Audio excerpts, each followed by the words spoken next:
Friends, how are you. आशा करते हैं कि आप बढ़िया होंगे। आज की इस वीडियो में एक गंभीर मुद्दा है। देखिए, मैं आपको ये जो वीडियो है कंप्लीट लास्ट तक वॉच करनी है आपने, ठीक है। क्योंकि इसमें एक बहुत इंपॉर्टेंट बात मैं आपको बताने जा रहा हूँ।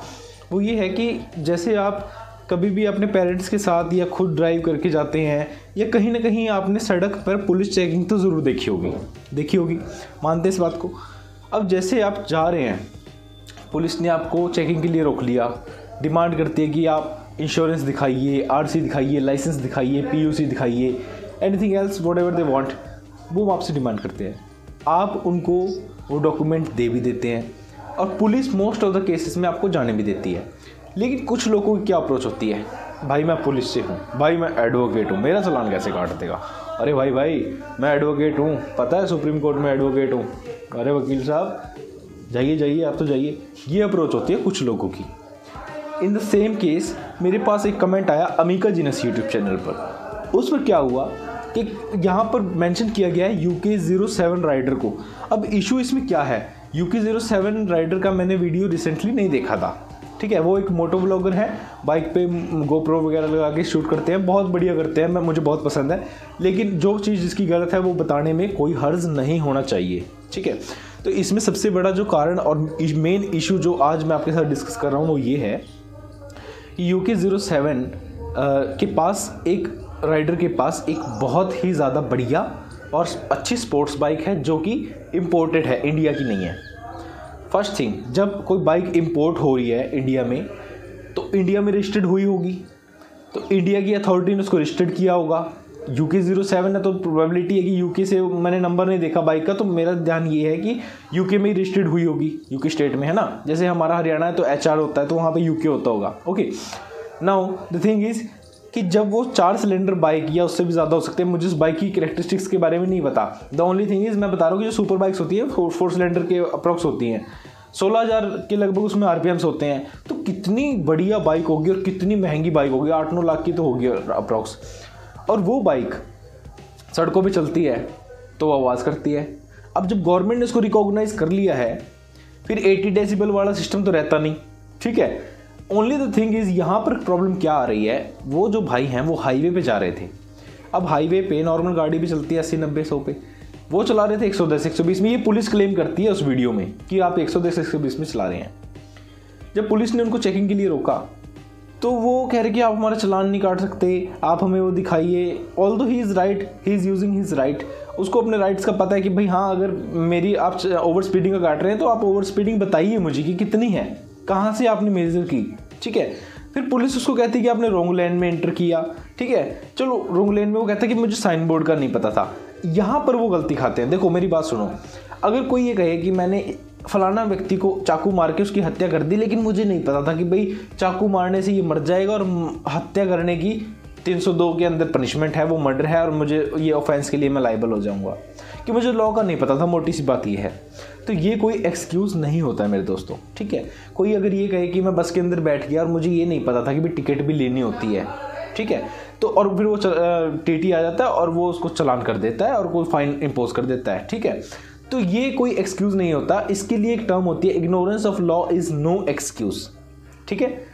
कोई भी अगर ये सो मानता है कि भाई मुझे ये लॉ नहीं पता था, तो ऐसा नहीं होता है। जब कोई लॉ बनता है, एनेक्ट होता है, पब्लिश होता है, तब गवर्नमेंट ये एज्यूम करती है, सोसाइटी एज्यूम करती है कि लॉ अब सबको पता है, ठीक है, और कोई इसका वायलेशन नहीं करेगा। जो वायलेशन करेगा वो कॉन्सिक्वेंसेस फेस करेगा। उनके साथ ऐसा हुआ कि उन्होंने कहा कि मुझे नहीं पता था भाई यहाँ पे साइन बोर्ड है, मे भी वहाँ पे हो, मे भी ना भी हो, ठीक है, क्योंकि हम वहाँ नहीं गए हैं, आप भी नहीं गए हैं। आप तो ये हमें पता होता है कि कितनी स्पीड में हमें चलना है और कितनी स्पीड में हमें नहीं चलना है, क्या स्पीड ओवर स्पीडिंग होती है और क्या स्पीड हमारी स्पीड लिमिट्स में है, ठीक है। क्योंकि कोई एक जगह नहीं होता, ये आई थिंक 400-500 मीटर पे एक साइन बोर्ड होता ही है स्पीड लिमिट का। तो रॉन्ग लेन वाली बात है, वो उनको बोर्ड नहीं दिखा। जो मेन इशू है वो इस वीडियो में मैं भी बता रहा हूँ आपको। मेन इशू ये था कि जैसे ही पुलिस उसको कहती है कि इम्पाउंड करेंगे तुम्हारी बाइक को, ठीक है, चाबी दे दो, चाबी दे दो, चाबी तो वो नहीं निकालने देता, ठीक है भाई, उसकी प्रॉपर्टी मत निकालने दो।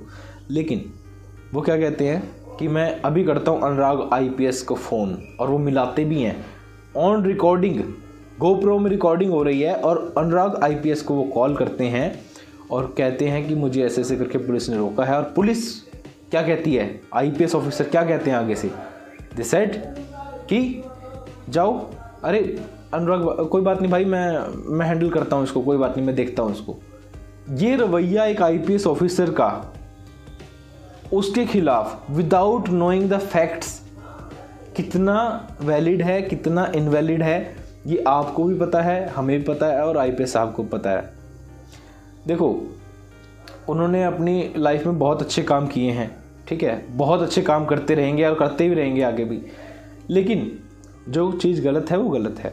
ऐसे तो कोई पॉलिटिकल सपोर्ट बताता है, कोई पुलिस के अपने स्टेटस बताता है, कोई आर्मी बताता है, कोई एडवोकेट्स बताता है, कोई कुछ भी बताता है, लेकिन ये कैसा रवैया भाई। उस पुलिस वाले ने जिसने अपनी ड्यूटी की उसको फिर नीचा देखना पड़ता है। क्यों? क्योंकि वो तो वीआईपी निकले साहब, जिनको उन्होंने रोका था, उनको थोड़ी पता था कि अनुराग आईपीएस का कॉल करवा देंगे। तो ये चीज़ें जो हैं थोड़ी सी अपनी सोसाइटी को बहुत एक अलग से मैनर में इफ़ेक्ट करती हैं, ठीक है। अब फिर हम कहते हैं कि पुलिस करप्ट हो जाती है। पुलिस हमारे लिए है भाई, पुलिस हमारे लिए है, पुलिस बढ़िया है, गलती हम लोगों में है, ठीक है। अगर हम किसी को फ़ोन करवाते हैं, अभी आईपीएस साहब को अभी तक मेरे ख्याल में ये पता नहीं है कि उनकी वो वीडियो वायरल हो रही है, ठीक है, और फिर वो उस दोस्त का भी नहीं रखेंगे सामना। क्यों? क्योंकि डिपार्टमेंट इंक्वायरी चलने वाली है फिर तो आगे। एनी हाउ, इस वीडियो में यही है कि भाई देखो, अपने लाइसेंस वगैरह सारे कागज अपने पूरे रखो, ठीक है, अपनी सारी लाइबिलिटी से बच के रहो कि भाई ऐसा ना हो कि कल को तुम्हें भी किसी को फ़ोन करवाने की ज़रूरत पड़े और वो तुम्हारी रिकॉर्डिंग कर ले या तुम उसकी रिकॉर्डिंग कर लो, फिर फंसो, ठीक है।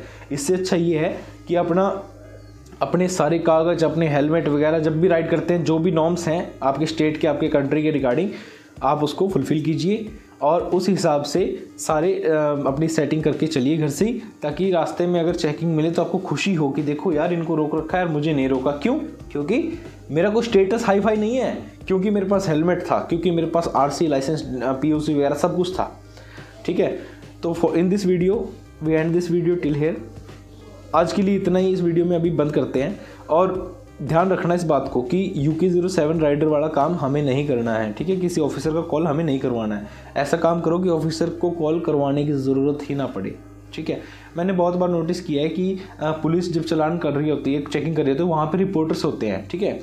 इस सिचुएशन में रिपोर्टर्स होते हैं लाइव, और लाइव रिपोर्टर्स के चक्कर में ये फंसते हैं बहुत बुरी तरीके से ऑफिसर्स। क्यों? क्योंकि जिस टाइम वो बात करवा रहा होता है पुलिस वाला ले तो लेता है फ़ोन कि हाँ जी सर बोलिए, और तभी रिपोर्टर माइक लगा देता है। अब बताइए क्या करेगा?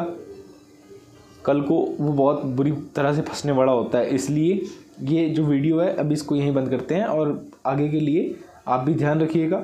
UK07 राइडर से मेरी ये रिक्वेस्ट है कि भाई देखो, आप बहुत अच्छा काम कर रहे हैं, आप व्लॉगिंग कर रहे हैं, आप इंडिया में इसको प्रमोट कर रहे हैं, बहुत अच्छी बात है। आपका GDP में भी सहयोग है, ठीक है, मैं मानता हूँ, लेकिन नॉर्म्स जो हैं उसके हिसाब से चलिए और IPS वगैरह से फ़ोन करवाने की ज़रूरत ना पड़े, ऐसा काम कीजिए। जय श्री राम, धन्यवाद।